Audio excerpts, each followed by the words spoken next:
12. Amor e renúncia. O manto da noite caía de leve sobre a paisagem de Carfanaum, e Jesus, depois de uma das grandes assembleias populares do lago, se recolhia à casa de Pedro em companhia do apóstolo. Com sua palavra divina, havia tecido luminosos comentários em torno dos mandamentos de Moisés. Simão, no entanto, ia pensativo como se guardasse uma dúvida no coração. Inquirido com bondade pelo Mestre, o apóstolo esclareceu: Senhor, em face dos vossos ensinamentos, como devemos interpretar a vossa primeira manifestação, transformando a água em vinho nas bodas de Caná? Não se trata de uma festa mundana? O vinho não iria cooperar para o desenvolvimento da embriaguez e da gula? Jesus compreendeu o alcance da interpelação e sorriu. Simão, disse ele, conheces a alegria de servir a um amigo? Pedro não respondeu, pelo que o mestre continuou. As bodas de Canaã foram um símbolo da nossa união na terra. O vinho ali foi bem o da alegria com que desejo selar a existência do reino de Deus nos corações. Estou com os meus amigos e amo-os a todos. Os afetos da alma, Simão, são laços misteriosos que nos conduzem a Deus. Saibamos santificar a nossa afeição, proporcionando aos nossos amigos o máximo da alegria. Seja o nosso coração uma sala iluminada, onde eles se sintam tranquilos e ditosos. Tenhamos sempre júbilos novos que os reconfortem. Nunca contaminemos a fonte de sua simpatia com a sombra dos pesares. As mais belas horas da vida são as que empregamos em amá-los, enriquecendo-lhes as satisfações íntimas. Contudo, Simão Pedro, manifestando a estranheza que aquelas advertências lhe causavam, interpelou ainda o mestre com certa timidez. E como devemos proceder quando os amigos não nos entendam ou quando nos retribuam com ingratidão? Jesus pôs nele o olhar lúcido e respondeu: Pedro, o amor verdadeiro e sincero nunca espera recompensas. A renúncia é o seu ponto de apoio como ato de dar a essência de sua vida. A capacidade de sentir grandes afeições já é em si mesma um tesouro. A compreensão de um amigo deve ser para nós a maior recompensa. Todavia, quando a luz do entendimento tardar no espírito daqueles a quem amamos, deveremos lembrar-nos de que temos a sagrada compreensão de Deus, que nos conhece os propósitos mais puros. Ainda que todos os nossos amigos do mundo se convertessem um dia em nossos adversários, ou mesmo em nossos algozes, jamais nos poderiam privar da alegria infinita de lhes haver dado alguma coisa. E com o olhar absorto na paisagem crepuscular, onde vibravam sutis harmonias, Jesus ponderou profeticamente: o vinho de Caná poderá transformar-se um dia no vinagre da amargura. Contudo, sentirei, mesmo assim, júbilo em sorvê-lo por minha dedicação aos que vim buscar para o amor do Todo-Poderoso. Simão Pedro, ante a argumentação consoladora e amiga do mestre, dissipava as suas derradeiras dúvidas, enquanto a noite se apoderava do ambiente, ocultando o conjunto das coisas no seu leque imenso de sombras. Muito tempo ainda não decorrera sobre essa conversação quando o mestre, em seus ensinos, deixou perceber que todos os homens que não estivessem decididos a colocar o reino de Deus acima de pais, mães e irmãos terrestres não podiam ser seus discípulos. No dia desses novos ensinamentos, terminados os labores evangélicos, o mesmo apóstolo interpelou o Senhor na penumbra de suas expressões indecisas. Mestre, como conciliar estas palavras tão duras como as vossas anteriores observações?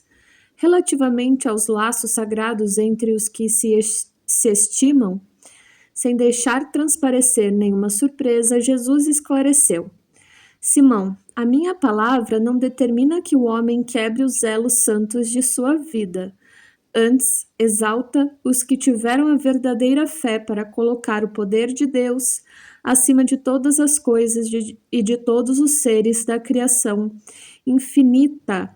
O amor dos pais não constitui uma lembrança de bondade permanente de Deus?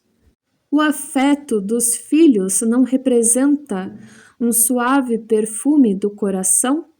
Tenho dado aos meus discípulos o título de amigos por ser o maior de todos. O Evangelho, continuou o mestre, estando o apóstolo a ouvi-lo atentamente. Não pode condenar os laços de família, mas coloca acima deles o laço indestrutível da paternidade de Deus. O reino do céu no coração deve ser o tema central de nossa vida, tudo mais é acessório. A família no mundo está igualmente subordinada aos imperativos dessa edificação. Já pensastes, Pedro, no supremo sacrifício de renunciar? Todos os homens sabem conservar, são raros os que sabem privar-se. Na construção do reino de Deus chega um instante de separação, que é necessário se saiba suportar com sincero desprendimento. E essa separação não é apenas a que se verifica pela morte do corpo, muitas vezes proveitosa e providencial, mas também a das posições estimáveis no mundo, a da família terrestre, a do viver nas paisagens queridas, ou então a de uma alma bem amada que preferiu ficar à distância entre as flores venenosas de um dia. Ah, Simão, quão poucos sabem partir por algum tempo do lar tranquilo ou dos braços adorados de uma afeição por amor desse reino que é o tabernáculo da vida eterna. Quão poucos saberão suportar a calúnia, o ápodo, a indiferença, por desejarem permanecer dentro de suas criações individuais, cerrando ouvidos à advertência do céu, para que se afastem tranquilamente. Como são raros os que sabem ceder e partir em silêncio por amor ao reino, esperando o instante em que Deus se pronuncia. Entretanto, Pedro, ninguém se edificará sem conhecer essa virtude de saber, renunciar com alegria, em obediência à vontade de Deus. No momento oportuno, compreendendo a sublimidade de seus desígnios. Por essa razão, os discípulos necessitam aprender a partir e a esperar aonde as determinações de Deus os conduzam, porque a edificação do reino do céu no coração dos homens deve constituir a preocupação primeira, a aspiração mais nobre da alma, as esperanças centrais do espírito. Ainda não havia anoitecido, Jesus, porém, dava por concluídas as suas explicações, enquanto as mãos calosas do apóstolo passavam de leve sobre os olhos úmidos. Dando testemunho real de seus ensinamentos, o Cristo soube ser, em todas as circunstâncias, o amigo fiel e dedicado. Nas elucidações de João, vemo-lo a exclamar: já não vos chamo servos, porque o servo não sabe o que faz o seu senhor. Tenho-vos chamado amigos, porque vos revelei tudo quanto ouvi de meu Pai. E na narrativa de Lucas, ouvimos-lo dizer, antes da hora extrema: tenho desejado ansiosamente comer convosco esta Páscoa, antes da minha paixão. Ninguém no mundo já conseguiu elevar a altura em que o Senhor as colocou. A beleza e a amplitude dos elos afetivos mesmo porque a sua obra inteira é a de reunir pelo amor todas as suas nações e todos os seus homens no círculo divino da família universal, mas também por demonstrar que o reino de Deus deve constituir a preocupação primeira das almas. Ninguém como ele soube retirar-se das posições no instante oportuno, em obediência aos desígnios divinos. Depois da magnífica vitória da entrada em Jerusalém, é traído por um dos discípulos amados. Negam-no os seus seguidores e companheiros. Suas ideias são tidas como perversoras e revolucionárias. É acusado como bandido e feiticeiro. Sua morte passa por ser a de um ladrão. Jesus, entretanto, ensina as criaturas, nessa hora suprema, a excelsa virtude de retirar-se com a solidão dos homens, mas com a proteção de Deus. Ele que transformara toda a Galileia numa fonte divina, que se levantara com desassombro contra as hipocrisias do farisaísmo do tempo, que desapontara os cambistas no próprio templo de Jerusalém, como advogado enérgico e superior de todas as causas da verdade e do bem.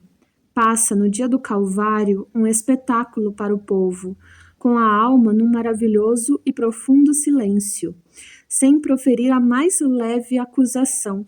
Caminha humilde, coroado de espinhos, sustentando nas mãos uma cana imunda à guisa de cetro, vestindo a túnica da ironia, sob as cusparadas dos populares exaltados, de faces sangrentas e passos vacilantes, sob o peso da cruz, vilipendiado sem articular uma queixa.